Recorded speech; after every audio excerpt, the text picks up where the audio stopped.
Good morning, student. Good morning. Today date 10th December. 10th December 2020. Today which day? આજે કયો દિવસ છે? Thursday. કયો દિવસ છે? થર્સડે, ગુરુવાર. ઓકે? આપણે બધા કયા સ્ટાન્ડર્ડમાં ભણીએ છીએ? શાબાશ, સેકન્ડ સ્ટાન્ડર્ડમાં. કયા સબ્જેક્ટમાં અત્યારે ભણીએ છીએ? વેરી ગુડ, મેથ્સમાં. કયા સબ્જેક્ટમાં? મેથ્સમાં. મેથ્સમાં આપણે કયો ટોપિક ભણીએ છીએ? Month of the year. પણ કયા ચેપ્ટરનો છે topic? Very good, chapter 9. 9 chapter કયું છે? My fun day. Very good. My fun ડેમાં આપણે કયા કયા ટોપિક સમજી ગયા છીએ? ટેલ મી સ્ટુડન્ટ, બોલો કયા કયા ટોપિક આપણે સમજી ગયા છે? તો days of the week. Very good. પછી second topic yesterday, today, tomorrow. Okay, very good. પછી again game. Very good, turn game. પછી again topic very good days turn. બરાબર, ડેઝ ટર્ન. પછી time table base answer question. Okay, time table base પણ answer question આપણે સમજી ગયા. Month of the year English calendar પ્રમાણે પણ સમજી ગયા. ક્રિશ્ચિયન કેલેન્ડર મુજબ આપણે મંથ ઓફ ધ યર સમજી ગયા. વિક્રમ સંવત મીન્સ કે ગુજરાતી મહિના. વિક્રમ સંવત મીન્સ કે ગુજરાતી મહિના રીતે આપણે 12 મહિનાના નામ સમજી ગયા, શીખી ગયા. બરાબર, એ 12 મહિનામાં કઈ કઈ સીઝન આવે છે, કયા કયા ગુજરાતી મહિનામાં આપણે કઈ કઈ સીઝન આવે છે એ પણ સમજી ગયા છે. બરાબર, તો હવે આજે આ બધું આપણે સરસ સમજી ગયા છે, એનું રિવિઝન કરી લઈએ. બરાબર, આજનો આપણો જે વિડિયો ટોપિક છે એ ટોપિક આપણે chapter number 9 my fun day, એમાં આપણે જે જે ટોપિક સમજી ગયા છે એ બધાનું આપણે રિવિઝન કરી લઈએ. અને આજે રિવિઝન કરી એમાંથી હું તમને એ રિવિઝન જે સમજાવીશ એના તમને આજની વર્કશીટમાં આન્સર ક્વેશ્ચન લખવાના આવશે. ઓકે, 15 ક્વેશ્ચન હું તમને લખવા આપીશ. એ 15 ક્વેશ્ચન તમને આજે હું જે 1 બાય 1 સમજાવીશ એના આધારે એ ક્વેશ્ચન હશે. તો તમારે દરેક ક્વેશ્ચનના આન્સર વેરી ગુડ અક્ષર, સરસ અક્ષરે તમારે એ આન્સર ક્વેશ્ચન લખી અને આજની વર્કશીટ મને મોકલવાની છે. ઓકે, તો આપણે દરેક ટોપિકનું 1 બાય 1 આપણે રિવિઝન કરી લઈએ. આપણે ફર્સ્ટ ટાઈમ સમજ્યા હતા ડેઝ ઓફ ધ વીક. બરાબર, ફર્સ્ટ ટોપિક આપણો હતો ડેઝ ઓફ ધ વીક. દરેકે સ્પેલિંગ, ઉચ્ચાર અને અર્થ સાથે મોઢે કરી દીધા હશે. ઓકે, હવે હું તમને આના સ્પેલિંગ, અર્થ, ઉચ્ચાર સાથે ઓનલાઈન ક્લાસમાં ઓરલ પૂછીશ. તો તમારે 1 બાય 1 દરેક સ્ટુડન્ટને જે ડેનો સ્પેલિંગ પૂછું એ તમારે બોલવાનો રહેશે. ઓકે, તો દરેક વિદ્યાર્થી આ days of the week spelling, ઉચ્ચાર અને અર્થ કમ્પ્લીટ મોઢે રેડી કરી દેશે. Okay, days of the week Monday, MONDAY Monday, TUESDAY Tuesday, WEDNESDAY Wednesday, Thursday, THURSDAY Thursday, FRIDAY Friday, SATURDAY Saturday, SUNDAY Sunday. Okay, Monday means કે સોમવાર, Tuesday મંગળવાર, Wednesday very good બુધવાર, Thursday tell me student, Thursday ગુરુવાર, Friday શુક્રવાર, Saturday શનિવાર, Sunday Monday. Okay, Sunday is રવિવાર. Very good.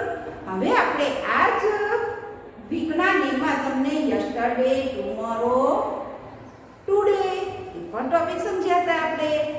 તમને એક્ઝામ્પલમાં પૂછું કે ટુડે બુધવાર, આજે બુધવાર છે, તો યસ્ટરડે ગઈકાલે કયો વાર હતો? Yesterday which day? તો આપણે શું કહીશું? ટ્યુઝડે. કયો ડે હતો ગઈકાલે? ગઈકાલે ટ્યુઝડે. ટુમોરો આવતીકાલે કયો ડે આવશે? તો કોણ કહેશે? તમારે બોલવાનો છે આન્સર. કયો ડે આવશે? Very good, Thursday.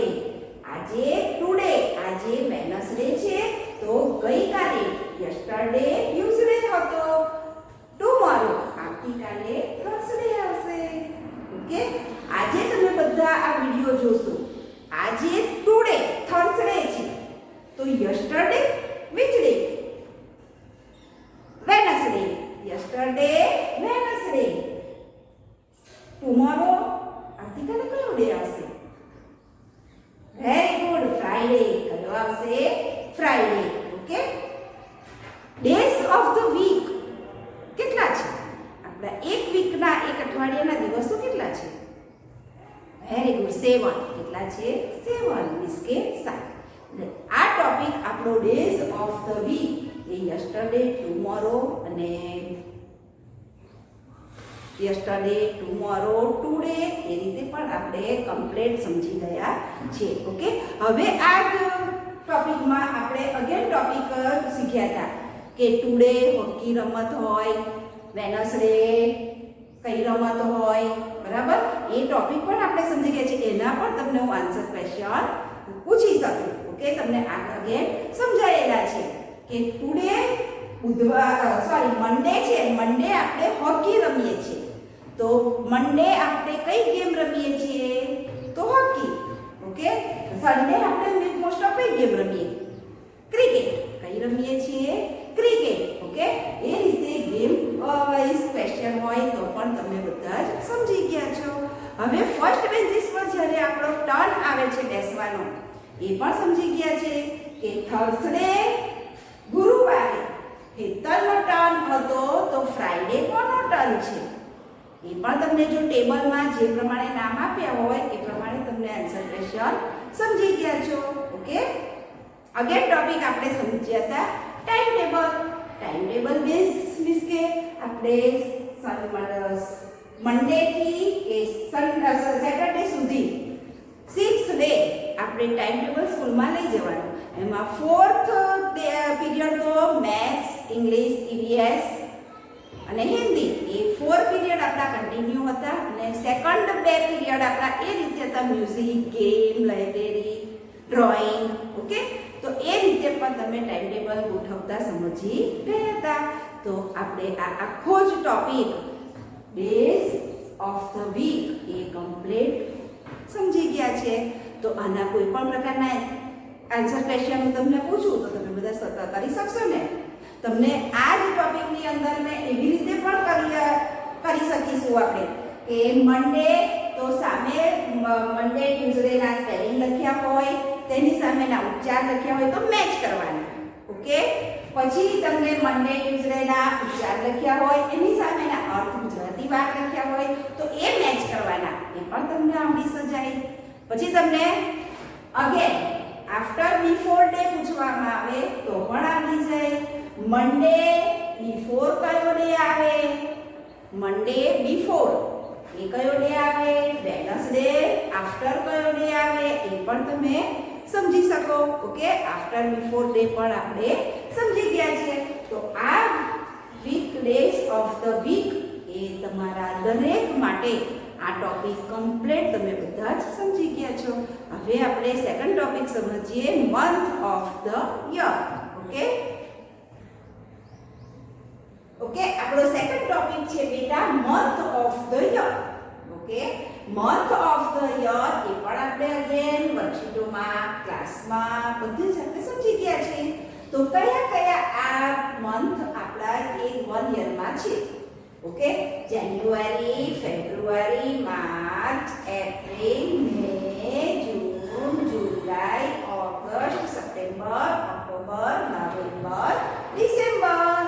ઓકે, તો જાન્યુઆરી મંથ જે ANUARY January, FEBRUARY February, MARCH March, APRIL April, MAY May, JUNE June, JULY July, AUGUST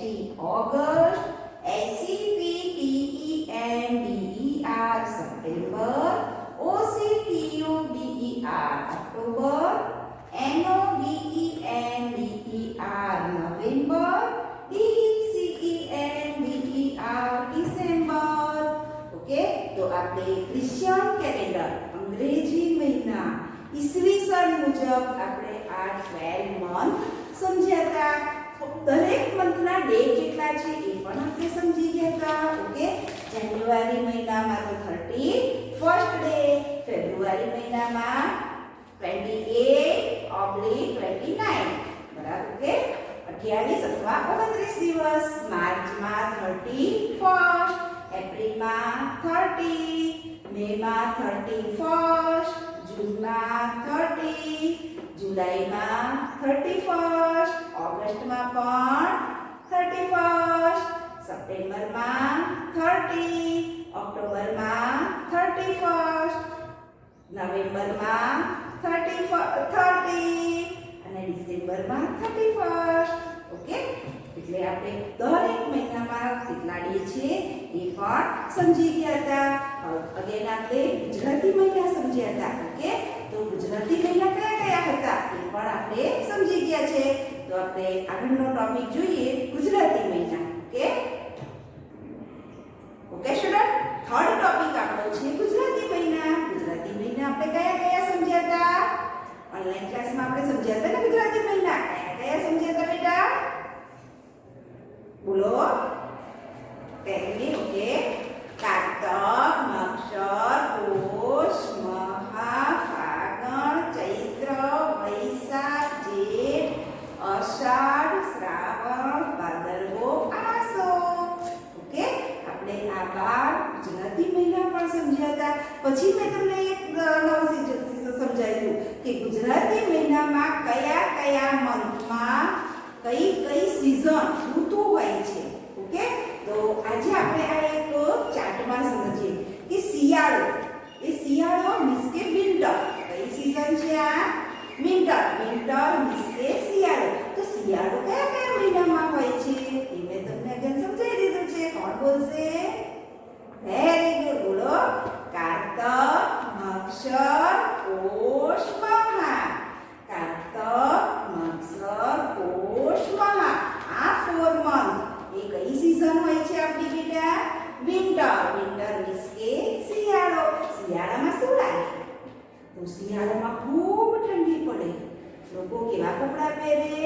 ગરમ કપડાં. લોકો રાત્રે શું ઓઢે? ધાબળો. અને બીજું શું કરે? તાપણી કરે. રાત્રે બધા શું કરે? તાપણી કરે. ત્યારે ઠંડી લાગે તો તમે બધા પણ તાપણી કરો છો ને? તો તાપણી કરે. શિયાળો. શિયાળો મીન્સ કે વિન્ટર. વિન્ટરમાં શું પડે? ઠંડી પડે. શું પડે? ઠંડી. વિન્ટર સીઝન કઈ? કોલ્ડ. વિન્ટર સીઝન કેવી? કોલ્ડ. વિન્ટર એ ઠંડી સીઝન છે એટલે કે કોલ્ડ. ઓકે, ચાલો. વિન્ટર પછી આપણે કઈ સીઝન આવશે? વિન્ટર આફ્ટર કઈ સીઝન આવશે? ઉનાળો. ઉનાળાને આપણે ઇંગ્લિશમાં શું કહીશું? સમર. Very good. સમરના પણ 4 મંથ હતા. કયા કયા હતા કોણ કહેશે? એ પણ મેં તમને સમજાવી દીધા છે. સમરના 4 મંથ કયા હતા? શાબાશ. ફાગણ, ચૈત્ર, વૈશાખ, જેઠ. કયા કયા 4 મંથ હતા? ફાગણ, ચૈત્ર, વૈશાખ, જેઠ. ઓકે, એ 4 મંથ ઉનાળો. ઉનાળો મીન્સ કે સમર. સમર એ કેવી સીઝન? હોટ. હોટ કેવી? હોટ. હોટ એટલે ગરમી. હોટ એટલે ગરમી. ઉનાળામાં શું પડે? ગરમી પડે. ગરમી પડે એટલે આપણે બધા શું કરીએ? શું આપણને બહુ થાય? પરસેવો. પરસેવો થાય એટલે આપણે શું કરીએ? ચાલુ ફેન કરીએ, પંખો ચાલુ કરીએ. પછી શામાં બેસીએ? એસીમાં. ઓકે, શામાં બેસીએ આપણે? એસીમાં. પછી બીજું ઝાડના છાંયડે પણ બેસીએ. બરાબર, ઝાડની નીચે તો સરસ ઠંડો પવન આવે તો આપણા ઝાડની છાંયડે પણ આપણે બેસીએ. કે ઉનાળામાં ખૂબ તાપ પડે, બપોરે ખૂબ પરસેવો થાય, ઝાડને છાંયડે બેસીએ, પંખા નીચે બેસવાનું ગમે અને પાણીમાં નહાવાનું ગમે.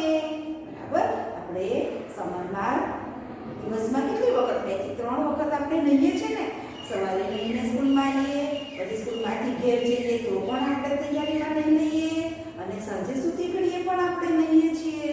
ઓકે, કેમ કે આપણને ગરમી બહુ લાગે છે તો આપણે ગરમીથી પરસેવાથી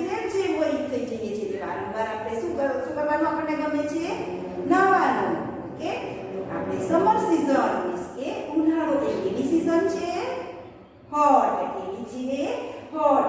કઈ સિઝનમાં ઠંડી પડે? વિન્ટરમાં. અને કઈ સિઝનમાં ગરમી પડે? સમરમાં. ઓકે, હવે થર્ડ સિઝન આપણી કઈ છે? ચોમાસું. કઈ છે? ચોમાસું. ચોમાસું મીન્સ કે મોન્સૂન. મોન્સૂન તો આપણને બધાને બહુ ગમે. કે એમાં શું પડે? વરસાદ પડે. શું પડે? વરસાદ. મોન્સૂન મીન્સ કે ચોમાસું. ચોમાસામાં શું પડે? વરસાદ. Rainy season. કઈ સીઝન? Rainy season. એમાં કયા 4 મંથ આવશે? Tell me student. બોલો. Very good. અષાઢ, શ્રાવણ, ભાદરવો, આસો. કયા 4 મંથ આવશે? અષાઢ, શ્રાવણ, ભાદરવો, આસો. આ 4 મંથ એ કયા? મોન્સૂન. રેની સીઝન. કઈ સીઝન આ? રેની સીઝન. રેની સીઝન મીન્સ કે વરસાદ પડે. ચોમાસામાં વરસાદ પડે. વરસાદથી બચવા આપણે શું પહેરીએ? રેનકોટ. પછી શું ઓઢીએ? અમ્બ્રેલા. છત્રીનો ઉપયોગ કરીએ આપણે. શાનો ઉપયોગ કરીએ? છત્રીનો. અમ્બ્રેલા. નદી, તળાવ, નાળા શું થઈ જાય? છલકાઈ જાય. આપણે બધા ટીવીમાં સમાચારમાં પણ જોઈએ છે ને કે આ નદી છલકાઈ ગઈ છે, અહીંયા આગળ આ ડેમમાં પાણી છોડાયું છે. ઓકે, એવું નદી નાળા બધા છલકાઈ જાય. બહુ જ વરસાદ પડે તો શું થઈ જાય છે? બધી નદીઓ પણ ભરાઈ જાય છે. ઓકે, તો મોન્સૂન મીન્સ કે ચોમાસું. ચોમાસું સિઝનમાં વરસાદ પડે. ઓકે, હવે કઈ સિઝનમાં આપણને ઠંડી લાગે છે? તો વિન્ટર. કઈ સિઝનમાં ઠંડી લાગે છે? વિન્ટર. ઓકે, કયા મંથના ડે બીજા મંથ કરતા ડિફરન્ટ છે? એવું તમને પૂછવામાં આવે કે કયા મંથના ડે બીજા બધા મંથ કરતા ડિફરન્ટ છે? તો કયા મંથના ડે ડિફરન્ટ છે? ફેબ્રુઆરીના. કયા મંથના? ફેબ્રુઆરીના. આવા પણ તમને આન્સર ક્વેશ્ચન પૂછાય. ઓકે, હવે તમને સિઝનને લગતા કોઈ ક્વેશ્ચન પૂછાય, મંથને લગતા કોઈ ક્વેશ્ચન પૂછાય, ડેને લગતા કોઈ ક્વેશ્ચન પૂછાય તો પણ આપણને બધા જ ક્વેશ્ચન આવડી જશે. તો આજની જે વર્કશીટ છે એ વર્કશીટના ક્વેશ્ચનનું તમને રિવિઝન કરાવી આવું કે આજે વર્કશીટમાં તમારા કયા કયા ક્વેશ્ચન હશે તો તમે કયો આન્સર આપશો. ઓકે, તો ફર્સ્ટ ક્વેશ્ચન છે કઈ સિઝનમાં ઠંડી પડે? તો આન્સરમાં શું લખીશું? વિન્ટર. શિયાળો. વિન્ટર લખીશું અને પછી કૌંસમાં આપણે કઈ સિઝન લખીશું? શિયાળો. ઓકે, વિન્ટર સિઝનમાં કયા કયા 4 મંથ આવે? વિન્ટર સિઝનમાં કયા કયા ગુજરાતી 4 મંથ? કારતક, મગશર, પોષ, મહા. ઓકે, થર્ડ હશે હોટ સિઝન કઈ છે? સમર. હોટ સિઝન કઈ છે? સમર. સમરમાં કયા કયા 4 મંથ હોય? સમરમાં કયા કયા ગુજરાતી 4 મંથ? ફાગણ, ચૈત્ર, વૈશાખ, જેઠ. 4 મંથ લખવાના છે. ઓકે બેટા, ફાગણ, ચૈત્ર, વૈશાખ, જેઠ. રેની સિઝન કઈ છે? મોન્સૂન. ચોમાસું. રેની સિઝન કઈ છે? મોન્સૂન. ચોમાસું. મોન્સૂનમાં કયા કયા 4 મંથ? અષાઢ, શ્રાવણ, ભાદરવો, આસો. મોન્સૂનમાં કયા કયા 4 મંથ? અષાઢ, શ્રાવણ, ભાદરવો, આસો. ઓકે બેટા, ચલો યરનો ફર્સ્ટ ઇંગ્લિશ મંથ કયો? હવે આપણે સમજી ગયા યરનો ફર્સ્ટ ઇંગ્લિશ મંથ જાન્યુઆરી. તે મંથમાં કેટલા ડે હોય છે? 31st. કેટલા ડે હોય છે? 31st. યરનો ઇંગ્લિશ 5th મંથ કયો? મે. કયો? મે. તે મંથમાં કેટલા ડે હોય છે? એમાં પણ 31st. કયા કયા મંથમાં 30 ડે હોય છે? તમને એવો ક્વેશ્ચન પૂછે કયા કયા મંથમાં 30 ડે હોય છે? તો આપણે કયો લખીશું? એપ્રિલ, જૂન, સપ્ટેમ્બર, નવેમ્બર. એપ્રિલ, જૂન, સપ્ટેમ્બર, નવેમ્બર. ઓકે, આ 4 મંથમાં કેટલા ડે હોય છે 30 ડે. કયા કયા મંથમાં 31st ડે હોય છે? તો જાન્યુઆરી, માર્ચ, મે, જુલાઈ, ઓગસ્ટ, ઓક્ટોબર અને ડિસેમ્બર. 7 મંથમાં કેટલા ડે હોય છે? 31st. ઓકે. હવે કયા મંથના ડે બધા જ ડે કરતા ડિફરન્ટ હોય છે? ફેબ્રુઆરી. કયા મંથના? ફેબ્રુઆરી. ઓકે. કયા 2 મંથમાં સળંગ 31st ડે આવે છે? કયા 2 મંથમાં સળંગ 31st ડે આવે છે? જુલાઈ, ઓગસ્ટ. કયા મંથમાં? જુલાઈ, ઓગસ્ટ. ઓકે બેટા. ચાલો, યરનો લાસ્ટ મંથ કયો? યરનો લાસ્ટ મંથ ડિસેમ્બર. કયો? ડિસેમ્બર. અત્યારે કયો મંથ આપણો ચાલી રહ્યો છે? 2020 નો last month. Okay, December. Again 2021 નો ફર્સ્ટ મંથ કયો આવશે? જાન્યુઆરી. કયો આવશે? જાન્યુઆરી. ચાલો, જૂન અને ઓગસ્ટની બિટવીન કયો મંથ આવશે? જૂન અને ઓગસ્ટ એ બેની વચ્ચેનો મહિનો કયો આવશે? Tell me. Very good. July. કયો મહિનો આવશે? જુલાઈ. ઓકે. તો આજની વર્કશીટની અંદર આવા ક્વેશ્ચન આપણા હશે. તો દરેક સ્ટુડન્ટે સરસ ક્વેશ્ચન લખવાનો, નીચેની લીટીમાં આન્સર લખવાનો અને એક લીટી છોડી ક્વેશ્ચન આન્સર. હવે તમને બધા જ વિદ્યાર્થીઓને ખાસ મારી સૂચના કે અક્ષર તમે સરસ લખો. તમારી વર્કશીટના તમે આન્સર લખીને મને પીક મોકલો છો, પણ કેટલા ઘણા વિદ્યાર્થીઓના પીકમાં અક્ષર મને વંચાતા જ નથી. તો તમારા અક્ષર એટલા વ્યવસ્થિત ને સરસ લખો ને, જ્યારે તમે ફોટો પાડો ને તો નજીકથી ફોટો પાડી અને તમે મને સેન્ડ કરો. કારણ કે ઘણા બધા સ્ટુડન્ટને મારે પાછો રિપ્લાય એવો આપવો પડે છે કે અક્ષર વંચાતા નથી. તો તમારા અક્ષર એટલા સરસ સ્મૂથ વંચાય તેવા અને ફોટો પણ સરસ આવે એવા પેન્સિલ થોડી ભાર દઈને વજનથી લખવાની છે. ઓકે. તો આજની વર્કશીટ આપણી આવા 15 આન્સર ક્વેશ્ચન આપવાના હશે અને આ ચેપ્ટરનું આજે આપણે ટોટલી રિવિઝન કર્યું છે. ઓકે. હવે આવતીકાલે આપણો ઓનલાઈન ક્લાસ હશે. તો ઓનલાઈન ક્લાસમાં પણ હું તમને આ ટેસ્ટની જ માહિતી આપીશ અને આવતીકાલે આપણે તમારો ટેસ્ટ આવશે. ઓકે. તો આજની વર્કશીટ દરેક વિદ્યાર્થી સરસ અક્ષરે લખી મને સેન્ડ કરશો સાંજ સુધીમાં તેવી ખાસ વિનંતી. બાય બેટા. Take care.